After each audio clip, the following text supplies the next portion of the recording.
Hello everyone, welcome to another video.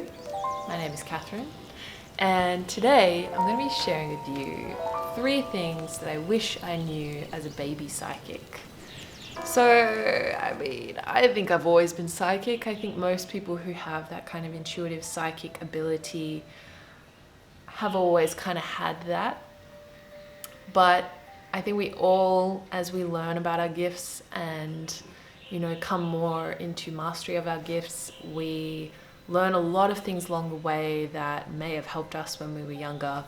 And for me, there are 3 things that really stand out as the things that I wish that I knew early on. The first thing is I am not crazy and you are not crazy, probably. So when I was a kid, I would feel things that weren't being spoken about, and I would see things that were kind of weird, like big dark shapes and things like that. And I used to just kind of think I was crazy because no one was talking about the things that I was feeling or seeing. So for a long time, I had this sense of like, what is this? What am I doing? And so I really escaped into art and music as a form of expression. But it wasn't until many years later when I met a bunch of other psychic intuitive people and they could see and feel what I could feel and see, was I finally like, wow, I'm not crazy. And that was an awesome feeling. So if you can see and feel things that other people can't see and feel or hear or taste or smell, you may not be crazy. The second thing that I wish that I knew as a baby psychic was that I could turn my gifts on and off. So when I first really started to come into my clairvoyance and clairsentience in a big way, a few years ago now, I got really overwhelmed because it all came on really thick, really fast, and I didn't feel like I could handle it all.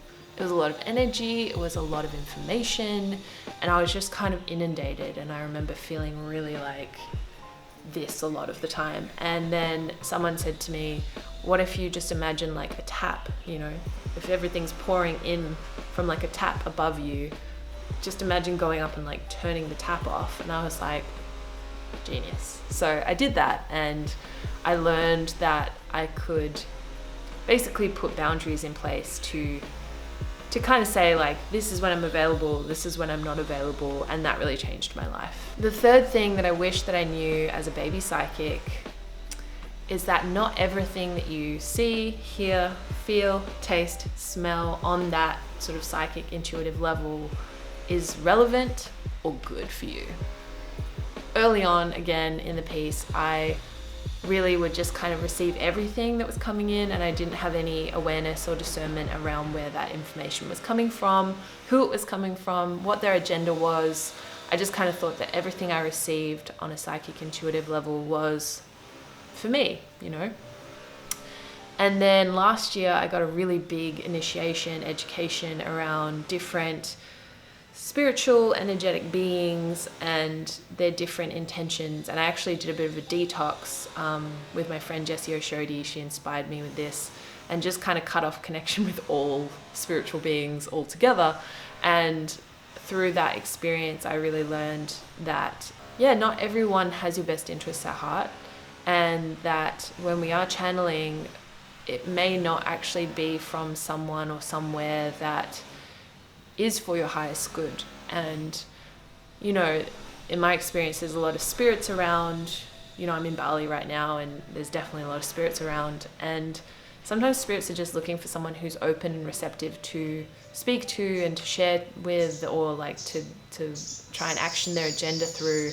And so it's our job as a psychic intuitive or someone who has those gifts to learn how to discern whether what we're receiving is good for us, and also where it's coming from, and to cultivate some boundaries around that. So these are the 3 things that I wish that I knew as a baby psychic. If you have any tips, feel free to put them in the comments down below. I'd love to hear them.